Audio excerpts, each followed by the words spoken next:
Olá, seja muito bem-vindo a mais uma edição do Confraria dos Esportes, seu programa semanal de esportes, sempre com convidados muito interessantes, muito importantes, e hoje, mantendo a nossa qualidade dos convidados, eu tenho um grande jogador aqui, um zagueirão, o Diego Sacomã. Diego, obrigado pela sua presença.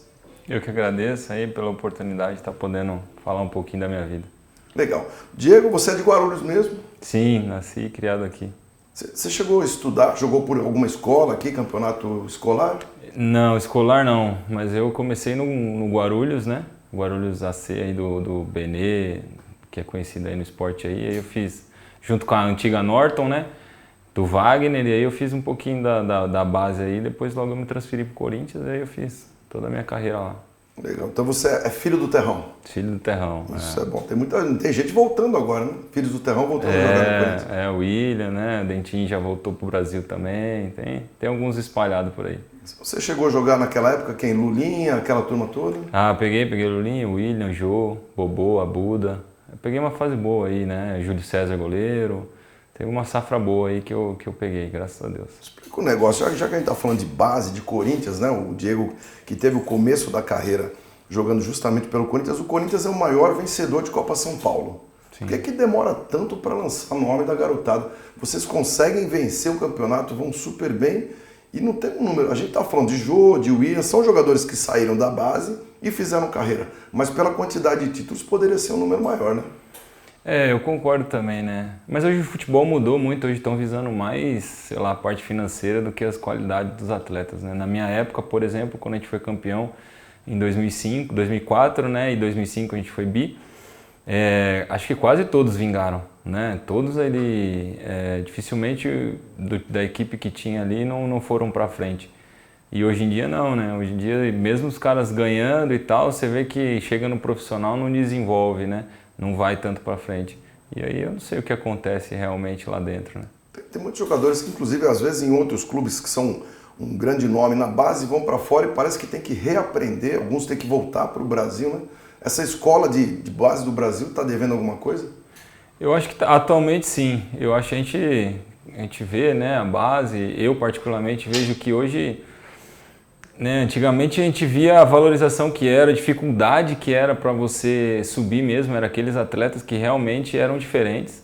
E hoje em dia não, né? Hoje em dia, como eu falei, acho que está mais visando a parte financeira aí onde você vê uma oportunidade de ganhar o dinheiro com o menino, acabam subindo sem preparar o menino. Então eu acho que isso faz a diferença, né? Porque a gente sabe quando você chega num profissional, talvez na base o menino possa ser diferente, mas no profissional iguala muita coisa, né?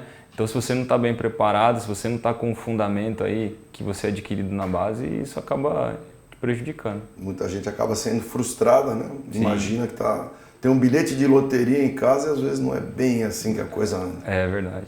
E você depois da Copa São Paulo, logo depois subiu para o profissional, teve um momento bem interessante e naquela sequência de você subir, logo depois o Corinthians foi rebaixado. Foi uma fase difícil no clube. Foi um ano bem conturbado lá, né? Mas assim, vendo pela parte que o que o Corinthians é hoje, acho que foi a melhor coisa que aconteceu, né? O Corinthians ter caído naquele momento. Você já roubou minha pergunta, porque eu ia te perguntar isso, porque logo na sequência conseguiram trazer Ronaldo, desenvolveram um CT gigantesco, uma coisa de qualidade, o estádio, né? Tanta coisa. Quem pôde viver, né, o 2007 antes da queda e depois da queda viu a diferença que é o Corinthians, né? Graças ao Andrés, né? Na época estava o Antônio Carlos, que hoje é treinador. Então assim, eles conseguiram mudar a cara do Corinthians, trazer o Ronaldo também, que foi uma peça muito importante para a mudança do Corinthians que é hoje. Então assim, o Corinthians evoluiu muito com a queda. Inclusive, o ano de 2009, que é quando o Ronaldo jogou mais, né? Isso. Você fazia parte do elenco, você ficou aqui, sei lá, uns 10 anos de Corinthians, algumas idas e vindas, mas no ano de 2009 especificamente você estava junto com todos eles. Sim, se juntar aí a base toda, eu fiquei 18 anos no clube, né? Mas o ano que eu tive mais participação aí foi 2009, 2008, no finalzinho de 2008 na Série B eu joguei um pouco. Em 2009 eu tive uma participação boa aí, né? Eu não era titular absoluto, mas eu jogava bastante pela lateral, porque o André Santos na época ia muito para a seleção, o William zagueiro infelizmente se lesionava, né, bastante, então eu tinha bastante oportunidade de poder estar tá jogando, né? Então foi o ano que eu mais atuei. Essa versatilidade rende um espaço melhor, né? Sim. Você é um zagueiro canhoto, tem essa possibilidade de jogar pela lateral também. Joga de líbero? Sim. É mais difícil, né? Como eu sou canhoto e quando ele vai jogar, por exemplo, com 3 zagueiros, então ele coloca eu mais pela esquerda. Na época do Mano, normalmente a gente saía como lateral, mas se for pegar na prática mesmo, eu fazia um terceiro zagueiro pela esquerda, porque aí liberava mais o Alessandro para atacar mais, porque a característica dele era essa, já a minha não. Então isso ajudava bastante, né, essa versatilidade ali para eu poder fazer essas duas funções. Deixa eu te perguntar um negócio aqui. Eu falei que você ficou um bom período de Corinthians, né? Se a gente pensar de quando você fez a base, né? Vamos dizer, juvenil para frente, né? Até profissional. Foi um período grande, mas você teve também algumas saídas como empréstimo, jogou em alguns estados, né? Então eu queria que você contasse um pouquinho da experiência de ter jogado no Ceará, no Santa Cruz. O Nordeste, as torcidas são muito calorosas também. Sim, sim. A minha primeira experiência fora do estado de São Paulo foi o Ceará, né? E para mim foi uma das melhores, porque era um clube em ascensão. E a gente, se você pegar aí faz 10 anos atrás, 12 anos atrás, aí, jogar no Nordeste era bem complicado, né? As equipes lá sofriam dificuldade de estrutura, de pagamento, né? E hoje você vê o Ceará, hoje, acho que junto com o Bahia e talvez o Sport é uma das equipes, Fortaleza, que tem se estruturado bem, que tem se movimentado para não ficar devendo para os times aqui do Sul, né, com questão de estrutura. Então, para mim foi uma experiência muito boa, a torcida me abraçou, eu pude fazer um campeonato excelente lá, nós até, né, o Ceará não se classificava para um campeonato internacional, acho que havia 12 anos, e a gente conseguiu classificar o clube para a Sul-Americana na época, então assim, foi um período de empréstimo lá muito bom para mim. Tanto é que no ano sequente, né, eu voltei, disputei o Paulista pelo Corinthians e aí retornei com o meu empréstimo para o Ceará novamente. Legal. A gente está aqui na conversa com o Diego Sacomã. Confraria dos Esportes vai fazer uma rápida pausa. A gente volta já para o próximo bloco.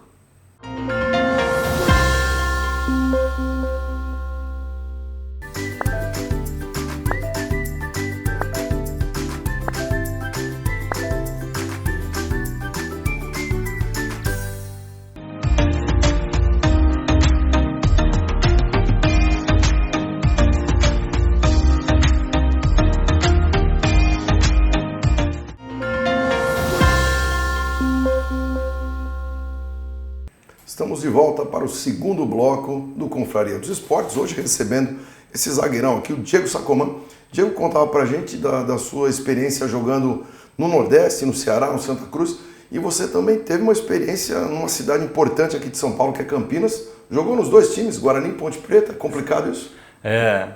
O meu primeiro empréstimo quando eu saí do Corinthians, né, logo após o descenso do Corinthians em 2007, foi o Guarani, eu pude disputar o Paulista. Eu fiquei pouco tempo lá, só 3 meses, né, só o início do campeonato, depois eu retornei para o Corinthians. Mas a Ponte foi o time que eu mais atuei lá, tenho mais de 100 jogos, fiquei 3 anos no clube, então é uma experiência boa, né? Você poder jogar em 2 grandes clubes, né, 2 equipes tradicionais aí de Campinas e do estado de São Paulo, para mim é uma honra muito grande. Foi muito próximo de um clube para o outro? Não, teve um retorno aqui? Não, então... o Guarani foi em 2008 no Paulista e a Ponte foi em 2012. Então teve um tempinho de diferença. Porque as torcidas ali são muito... calorosas. Às vezes o caloroso vira alguma coisa a mais, né? Não, mas... E como eu joguei pouco no Guarani, né? Sei lá, acho que eu tive 7, 8 jogos só. Eu cheguei na metade do Paulista lá e só fiquei o Paulista. Então eu também não... Talvez o torcedor não lembre muito, né? Porque eu não fiquei já o da Ponte, não, né? Na Ponte eu fiquei 3 anos, né? Joguei bastante, a gente teve... final de Sul-Americana, semifinal de Paulista, então assim, acabei ficando um pouquinho mais marcado. Legal. Então você passou por Guarani, por Ponte, você jogou Juventus, Bragantino, você rodou em times fortes aqui do interior de São Paulo, né? E isso aí, eu falei Juventus no interior, pelo amor de Deus, desculpa aí Juventus, não sou no interior não.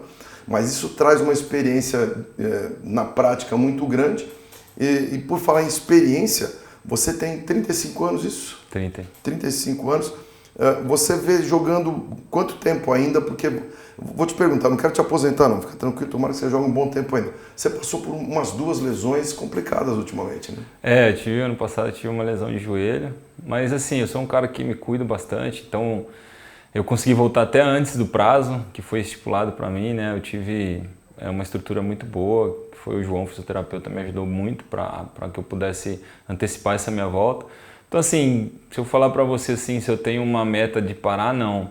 Eu vou até onde meu corpo aguentar, até onde as propostas, né, boas forem aparecendo, e aí eu vou dando continuidade na minha carreira. E a hora que eu senti que eu não estou conseguindo desempenhar o meu melhor dentro de campo, aí a gente começa a pensar para parar e aí dar outro rumo na carreira. Você pensa alguma coisa dentro do futebol mesmo? Eu penso, cara, mas eu acho que, assim, até mesmo pela minha postura, eu prefiro ficar pela parte administrativa, um pouquinho mais por trás ali de gestão. A vida de técnico é complicada. A gente sabe que a vida de técnico é igual o jogador, né? Ela oscila muito, ela é um pouco estável, né? Então, mas eu não sei ainda, né? Tô estudando, tô fazendo algumas coisas aí para poder me preparar. Eu estava falando com você em relação à lesão. Você teve um período que foi difícil, se não me engano, 2014, que você teve constatado alguma coisa no exame de coração. Você ficou investigando mais, mas está tudo certinho, tudo tranquilo. Eu estava vivendo acho que o meu melhor momento da minha carreira, estava me transferindo para o Atlético Paranaense. E aí lá eu fiz um exame, né, e eles diagnosticaram que eu estava com uma doença. Mas aí quando eu retornei, que eu passei com um especialista, né, com o Dr. Nabil, aí eu fiquei 4 meses investigando, né, de repouso para saber realmente o que era, e aí não foi diagnosticado isso. Eu tive uma miocardite, que é uma inflamação por uma gripe, alguma coisa e tal. E aí eu só fiquei um período para eu poder diagnosticar isso, depois ele me autorizou para que eu pudesse voltar, e aí foi quando eu acertei com o Santa Cruz. E eu sei que você contou com um apoio muito grande da sua família, a gente que conhece aqui o seu Benê, o pai do Diego, o Benê que foi secretário municipal de esportes aqui em Guarulhos. O Benê estava firme e forte junto com você, a mamãe também? Sim, sempre tiveram, minha carreira inteira, né, e se fossem eles, né, primeiro a Deus, depois a eles, que é a minha base, e foi que o momento que eu mais passei delicado da minha vida, e eles estiveram ali sempre ao meu lado. Foi um diferencial para eu poder suportar, né, e continuar crendo que as coisas iam dar certo no final. E graças a Deus tudo aconteceu bem. O ano passado você chegou a atuar pela Portuguesa. Começou esse ano, se não me engano, algum comecinho de 2022, chegou a Portuguesa ou não? Não. Já tinha ido para o São Bento? Eu cheguei na Portuguesa em 2020, a gente foi campeão da Copinha. Aí em 2021 eu lesionei. Aí fiquei o ano inteiro parado, terminei o ano jogando, mas aí esse ano o São Bento me fez uma proposta melhor, e aí eu resolvi acertar com eles, e foi bom, né? Porque acabou subindo a Portuguesa e o São Bento. Quis o destino que você se encontrasse na final. E aí foi isso. Graças a Deus deu tudo certo esse ano aí para nós, né? O São Bento, a Portuguesa também tem um carinho pela Portuguesa, São né? duas equipes muito tradicionais do futebol de São Paulo. A Portuguesa já foi campeã de São Paulo, já revelou jogadores para a seleção. Aliás, você foi na seleção da Série A2, você foi o único jogador do São Bento que está figurando ali. Eu acho que deveriam ter mais alguns aí, né? Até o Lucas Lima lá, o volante nosso que saiu para o Atlético Goianiense, é um jogador diferente. Mas assim, fico feliz e honrado, né? Porque a votação foi feita entre capitães e técnicos, né? Então eu fico bastante grato aí pelo reconhecimento. É uma votação padrão FIFA, então. Esse é o padrão que eles escolhem o melhor do mundo, é por aí. Sim, E eu como capitão e podendo votar, não poderia votar em algum jogador da minha equipe, né? Só de outras. Então eu fico feliz aí pela votação e grato por ter conseguido isso, né? É difícil, a gente sabe que a A2 hoje em dia é bem disputada, tem jogadores de excelente qualidade, né? Dá para bater de frente aí com uma A1 se você for tirar os times grandes, então eu fico feliz. O São Bento tinha caído no outro ano, voltou nesse. Vocês já estão conversando sobre objetivos para o próximo campeonato? A ideia é se manter? Tem algum plano um pouco mais ousado? Então, o São Bento ele vem de bastante modificação, né? Eles vêm de 4 ou 5 descensos aí. Eles estavam, sei lá, 2, 3 anos atrás aí, eles estavam em Série B e Série A1 do Paulista, e hoje não tem série e voltou à Série A1 esse ano, né? Então eles estão passando por um processo de reformulação. Agora, para o segundo semestre, eles não têm calendário, né? Tem a copinha lá, eu não sei se o investimento... a Copa Paulista, né? Eu não sei se o investimento vai ser bom, porque o clube vem passando por alguns momentos, né, de dificuldade financeira. Então assim, mas, né, eu tô aí aberto, né? O Paulo, o treinador também, eu não sei se ele vai ficar, e é o cara que me levou. Então a gente está conversando aí, tem algumas situações para mim, para dar continuidade, vamos ver o que que surge de melhor oportunidade. Legal, a gente vai continuar falando daqui a pouquinho no próximo bloco com o Diego Sacomã, Confraria dos Esportes. Faz uma rápida pausa e eu volto já já.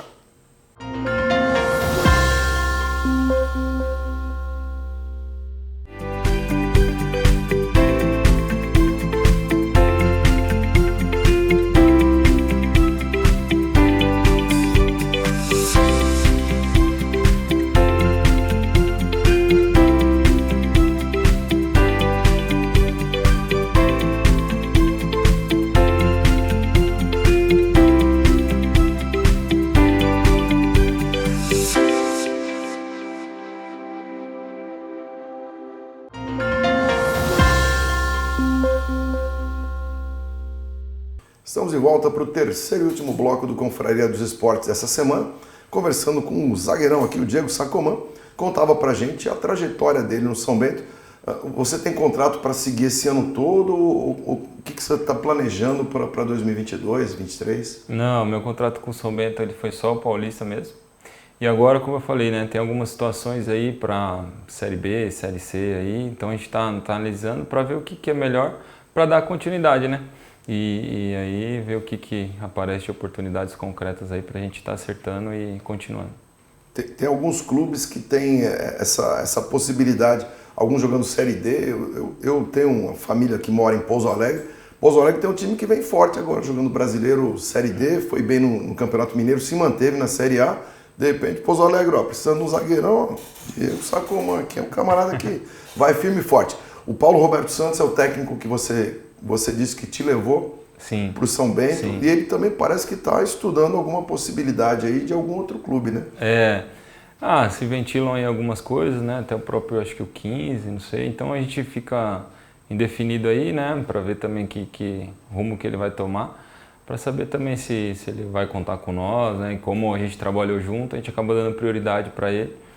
Né? Então a gente está no aguardo aí, na expectativa aí dos próximos dias aí surgir alguma coisa de concreto. Legal, porque os campeonatos às vezes para algumas séries eles dão uma paralisada, né? E para outros está todo mundo esperando. E os boletos não param, né? A gente tem que pagar as contas, então a gente tem que correr atrás, né? Me fala um negócio, em relação à participação, a gente falava de base, que o Brasil exporta muita gente para lá e para cá, alguns garotos saem cedo. Antigamente só saía artilheiro, né? O Brasil exportava centroavante, exportava camisa 10 e de um tempo para cá o Brasil tem exportado zagueiros também, né? Sim. Que é a sua especialidade. A gente tem o Thiago Silva, Marquinhos, um monte de zagueiros de muita qualidade saindo jovens do Brasil. Isso mostra que o Brasil também sabe defender. É importante, né? Valorizar isso aí. Né? O Brasil é um celeiro de grandes jogadores em todas as posições, né? E a gente fica feliz aí que agora a parte de trás também está sendo um pouquinho valorizada, né? Até mesmo tive a oportunidade de jogar com o Pablo no Ceará e hoje ele está aí no Flamengo, também é um dos zagueiros que saiu aí, né, do Brasil e fez carreira lá fora, apesar de curta. Mas então o Brasil tá bem consolidado aí nessa parte, bem representado aí na defesa. E a teoria, pelo menos, né, quem trabalha com o esporte, geralmente a gente primeiro forma a casinha, né? Fecha ali atrás bonitinho e depois vê o que sai, né? Sim, Tanto é que o trabalho do Tite na seleção brasileira vai muito em cima disso, né? Ele tem uma defesa muito forte, toma pouquíssimos gols e depois vai pensando. Por sorte, o grupo olímpico veio ajudar o Neymar agora lá à frente, né? Verdade. Tava pesado pro menino. Tava, só ele, né? E eu espero que o Tite é um grande treinador, né? Eu tive a oportunidade de trabalhar com ele, então ele é um treinador de muita qualidade, muita competência, tem provado isso. A gente espera aí que nessa Copa aí o Brasil possa chegar longe, né? Não sei se talvez brigar aí pelo título, mas a gente sabe que tem grande chance. Um grande já foi, Itália já era. É importante deixar esses para trás, né? Quanto menos a gente tirar aí do nosso caminho os que possam dificultar, é melhor. Vai ficando. A França, que eu acho que é o time que vem, talvez é o time a gente se preocupar, né? A gente não tem um retrospecto muito bom contra eles. Tem também. essa ainda, né? Para ajudar, a gente leva toda vez contra eles, né? Verdade. Não freguês os camaradas aí. Verdade. A gente falava de Copa do Mundo, de treinador e tudo mais. O Brasil está trazendo muitos treinadores estrangeiros. Você já teve contato com algum deles? Trabalhou com alguém que vem de fora? Não tive a oportunidade de trabalhar com nenhum estrangeiro, só brasileiro mesmo. Isso é modinha, será não? Cara, eu não sei, né? Porque Sei lá, eu acho que a gente tem treinadores de qualidade aqui. Eu acho que a única diferença é que você precisa de tempo para trabalhar, né? Quando você traz um treinador de fora, você acaba dando um tempo para ele a mais do que você dá para um brasileiro, porque aí você troca e traz outro. Você mudou a vida inteira do cara, né? Entendeu? Tem que dar um espaço mais. Eu acho que essa talvez seja a diferença, né? Então, eu acho que quando o treinador brasileiro tem um pouquinho mais de tempo aí, consegue fazer um campeonato. Você tira pelo Barbieri do Bragantino, ele tá acho que 2 anos, 1 ano e 9 meses aí no comando do Bragantino e tem feito campanhas boas lá. Então, acho que é o tempo, né? Nada resiste ao trabalho com o tempo. E ele já tinha começado bem no Flamengo, né? Ele teve um início bacana no Flamengo. Sim. Eu já tinha trabalhado com ele na época era Red Bull, né? Eu trabalhei com o Maurício, ele é um cara, inteligente, competente, né? E por onde ele passou aí, ele fez trabalhos bons. Você falou de Red Bull, algumas empresas desse porte vêm, o Red Bull tem time aqui no Brasil, tem time na Alemanha, tem time em outros lugares também.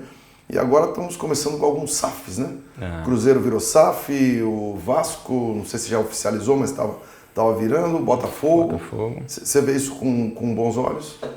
Eu acho que sim, porque aí você acaba tendo mais organização, né? Eu acho que as pessoas começam a se responsabilizar mais, porque é fácil para um presidente vir, deixar o clube endividado, o mandato dele vai cair e aí vai assumir outro, vai ter que assumir a dívida de outros.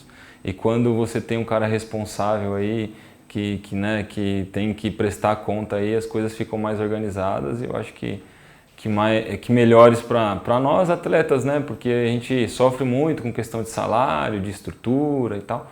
E eu acho que nesse ponto de vista aí as coisas vão ajudar. Você estava falando de Bragantino agora no começo desse nosso pedaço do papo aqui. O Bragantino é um time que mudou muito alguns conceitos e tem jogadores que às vezes preferem ir para o Bragantino para ganhar um pouco menos, mas na certeza da organização que vai receber em dia, né? Não vai para uma loteria. Né? Muitos jogadores que foram bem em clubes grandes e tiveram a possibilidade e foram para lá. Né? Eu posso falar que eu joguei no Bragantino e no Red Bull. E essa fusão só fez bem para o Bragantino, porque o Red Bull já era assim antes.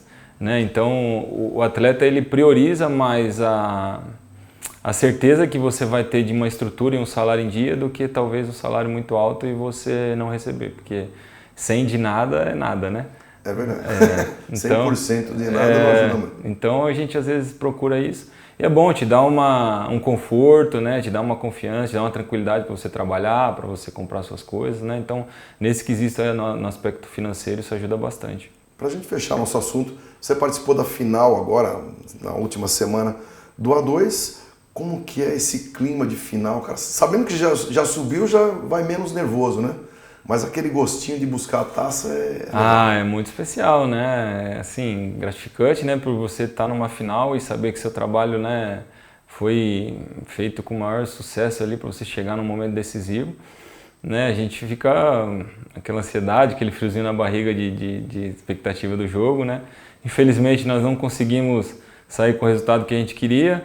Mas assim, parabenizar todos, né, os jogadores do São Bento aí, a toda a equipe, porque só nós sabemos a dificuldade que a gente enfrentou durante o campeonato inteiro, até mesmo questão financeira, de estrutura, então assim, foi por nós mesmos, né, os atletas reuniram e se juntaram porque a gente sabia que o objetivo nosso era muito maior do que a gente estava passando, então foi um momento especial na minha vida, mais um, graças a Deus aí, que eu pude viver. Então já dá para juntar, você é campeão de Série B pelo Corinthians, Campeonato Paulista pelo Corinthians. A1, A2, você tem Copa do Brasil. 2 vice brasileiro, o Série B pelo Corinthians também, brasileiro, vice sul-americano. Uma carreira longa e vitoriosa. Graças a Deus eu posso dizer que eu sou vitorioso aí na minha carreira, tive momentos muito bons. Legal. Conversamos então hoje no Confraria dos Esportes com o Diego Sacomã. Agradeço demais sua presença. Manda um abraço para a família, seu Benê, que veio visitar a gente aqui. Benê, um abração, você é um camarada muito querido aqui na cidade. E parabéns, então, pela sua carreira, Diegão. E quando você tiver alguma novidade, clube novo, ou se continuar no próprio São Bento, conta pra gente que a gente divulga pro pessoal. Obrigado, Ari. Eu que agradeço a oportunidade aí, que Deus abençoe. E vamos que vamos. Beleza. Confraria dos Esportes dessa semana fica por aqui. Até a próxima. Um forte abraço.